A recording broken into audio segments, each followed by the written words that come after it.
Yeah, how's it going? Today is 28th of November, Thursday, and we're gonna be taking a look at market, what kind of opportunities we can find, or perhaps developments, right?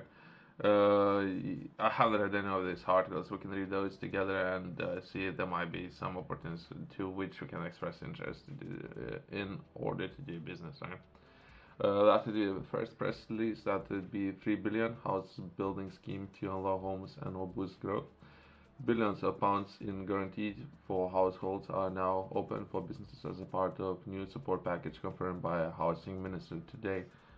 That will be yesterday's date, right? And some of the bullet points that will be over 20,000 new homes throughout vital support for SMEs, house builders, and all build to rent sector. So potentially two different sectors, right? Existing schemes to receive 3 billion more in government support to help deliver 1.5 million homes, and there isn't a lot of time left to build this amount of homes, right? And the last point had to be build on 3 billion investment in housing for next year. We can take a look at this article, and there's going to be quite a few articles that will be important, right?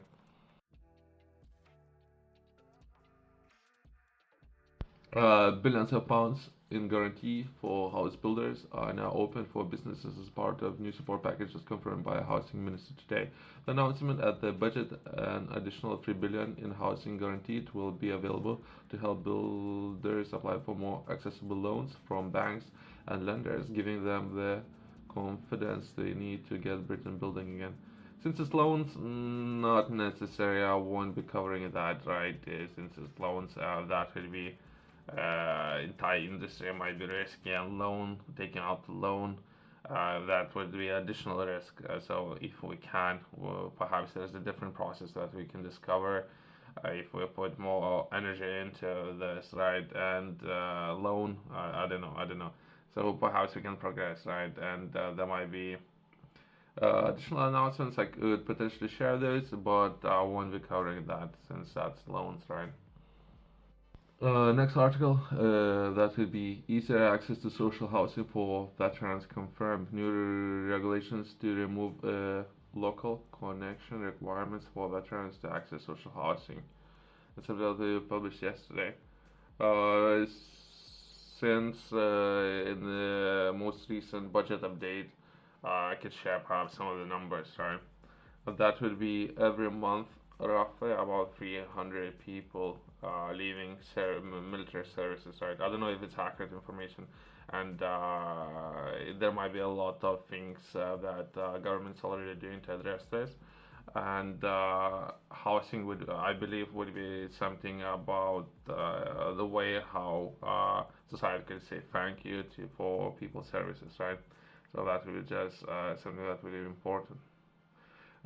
Three bullet points have been new regulations for further support UK Armed Forces veterans in housing need, removal of 5-year local connection link removed out of a hero's location for social housing, changes build on government's commitment to honor the sacrifices made by veterans and ensuring homes will be there for heroes. That will be veterans will have greater access to social housing thanks to the removal of the local connection requirements made by the government today. The new changes made by a housing minister in Parliament today and exempts all former UK Armed Forces veterans from rule that restrictions access to social housing for those that do not have connection to the local area. So perhaps there was some obstacles, right? So the government perhaps recognized some of those obstacles, and those obstacles been removed. This will make sure that veterans access to the country have access.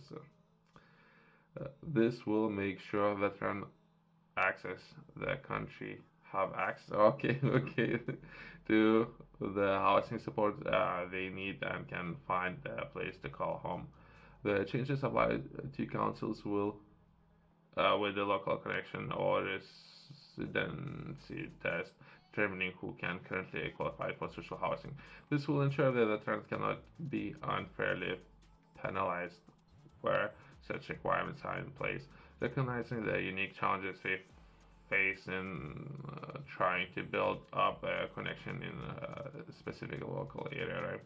So there's a more perhaps to it, and there might be a urgent need and military with everything what's happening right now in the world, having strong military that is very very important.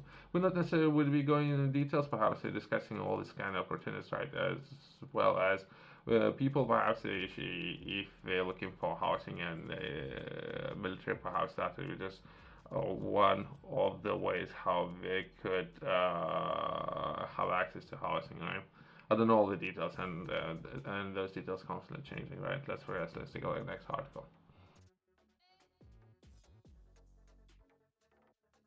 Let's take a look at the next article. That with the MOD, Minister of Defense, new operational training buildings making huge carbon savings. That would be one of the major carbon producers can be cement, and how much energy it can require to have a cement. So I haven't read this article about cement or other ways of isolation, that is the distance between the walls and what it could be filled with. So there would be just two ways that comes to my mind as of now how to reduce carbon. But anyway, MOD award-winning net zero carbon accommodation program, which was completed in summer, it's already making carbon savings. We can take a look at this program and let's see what this program is all about. The net CAP has delivered the defense training estate first carbon negative buildings. The program is already delivered a 35% reduction in operational carbon and all 9.1 hundred tons of embodied carbon. Okay, so perhaps plant material. There is many ways how to make it not necessarily neutral, but negative, right? Over 70 carbon efficient buildings across 11 sites has been delivered as a part of the program, which equates to more than 3,900 new bed spaces being made available across DTE support services personnel as they train for operational worldwide, right? So that's really important, and how fast those buildings would be able to build all these kind of things, right? I was thinking, since we're reading a lot about perhaps military developments, right? Perhaps some of those key areas that can be overlooked would be energy, food production, all these kind of areas. But there's a lot of press releases when it comes to military, so perhaps it's something that's on everyone's mind at the time right now, right? The defense-related environment assessment methodology, excellent rated net cap building provide new sustainable accommodations which can be subdivided as necessary. They also include showers, solutions, and no drying rooms, right? So most likely they should consider everything what they require, right? All in one modern complex. I guess we're promoting the entire initiative, right? Perhaps other businesses, if they're interested, they can engage with the team, and perhaps they might be able to build and or perhaps purchase some of that equipment, right? It's already doing promotion, right? Since we're going to be delving into more detail, so everything what potentially military personnel would need, showers, all these kind of things, right? Beds, and perhaps small kitchen or all these kind of things, right? The NetCap also requires its buildings with smart building technology, which optimizes energy use and all provides data for improvement in saving energy and all reducing maintenance costs. This data was used to drive down energy performance certificate, okay, rating from 12 to 10 during the early stages of the program, right? So perhaps there's a lot of opportunities. I don't know about the climate, right? So if those buildings would be erected, how well they would perform in different climate. But anyway, let's progress. Next article, that will be unpaid career supported by 22.6 million investment in innovation. In the overall innovation will be very important, right? That 22.6 million invested in innovation projects across the country to support unpaid careers as well as people with care needs. Technology, digital innovation, and all projects to support unpaid careers to be rolled out across England. Funding boost will help give career much needed breaks and no greater flexibility with the carrying responsibilities, as well as it follows the biggest rise in careers allowance earnings threshold since the 1970s, allowing unpaid careers to earn more. I don't think there is a way to engage with the team, right? So then it comes to innovation. Perhaps there would be express of interest and or feedback form that would be great. How to take part as a business, creating those opportunities and innovation, right? That's the reason why I'm reading these articles, right? Not necessarily for any other purpose than doing business, right? Perhaps this article is written for a different purpose, right? To share knowledge and or perhaps some of the developments. Myself, the reason why I'm reading it started innovation and how to introduce different innovation and no projects opportunities, right? Let's progress to the next article. Next article that will be a new ambition for 50 million annual visits to Key announced by tourism minister. A new ambition for United Kingdom to welcome 50 million international visitors per year by 2030 has been announced by the government as part of its plan for the country to remain one of the most visited worldwide, driving economic growth, right? And perhaps that would be a lot of attractions, places to visit, as well as bed and breakfast and all this opportunities kind of right.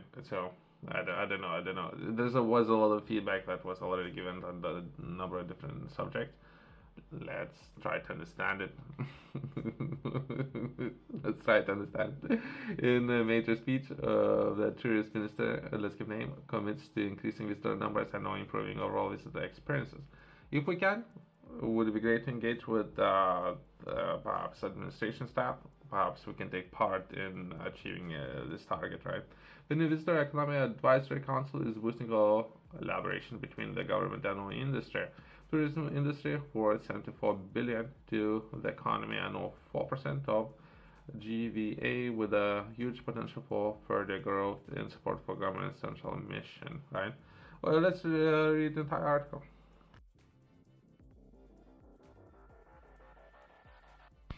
A new ambition for the United Kingdom to welcome 50 million international visitors per year by 2030, so within 6 years, so has been announced by the government as a part of its plan for the country to remain one of the most visited worldwide, driving economic growth.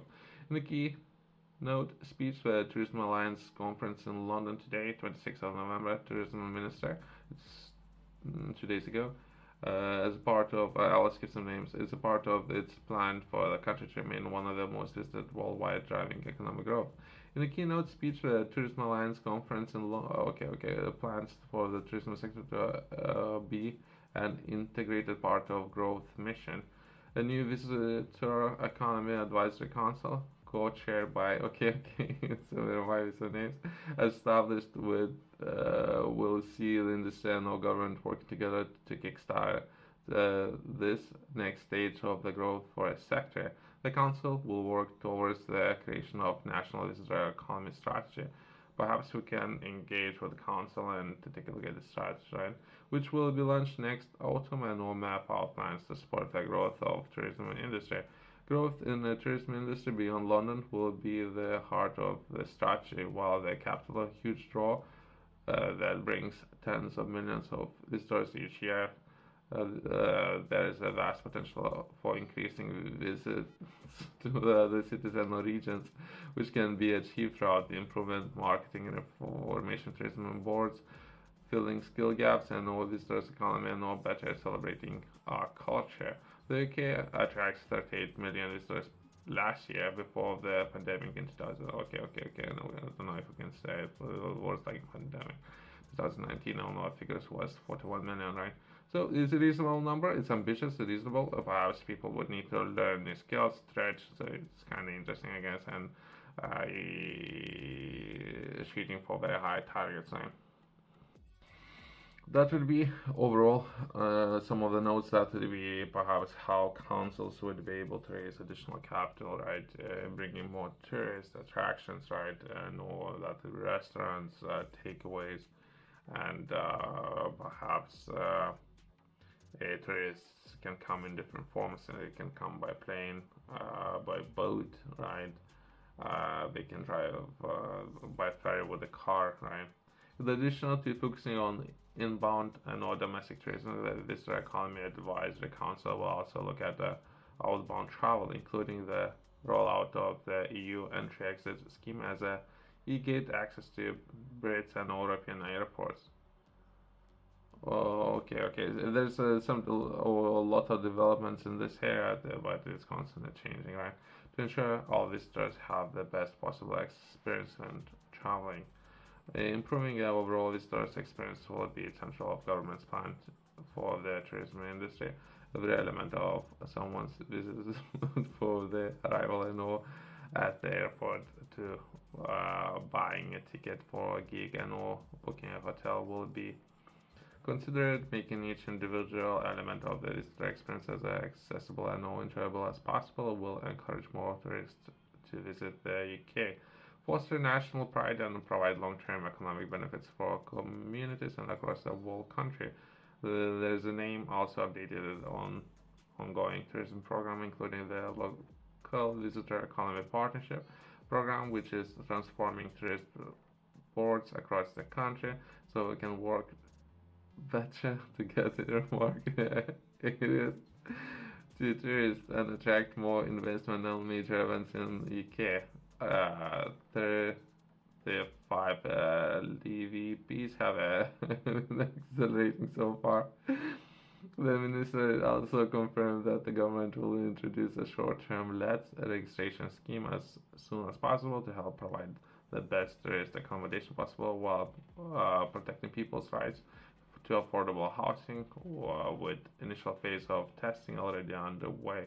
This following the government securing a permanent business rate relief at the 40% for many companies and tourist sector. This relief, I believe, was first time introduced about 6 months ago. So perhaps there might be some opportunities, if not right now, in the future. But there's a lot of things happening with the trade deals and trade deals within U.S., United States, and Europe, right, EU. So they might need some agreements as well as what would be movement of people, right? So perhaps there's a lot of things in the making. Let's close that. Thanks for watching. See you next one.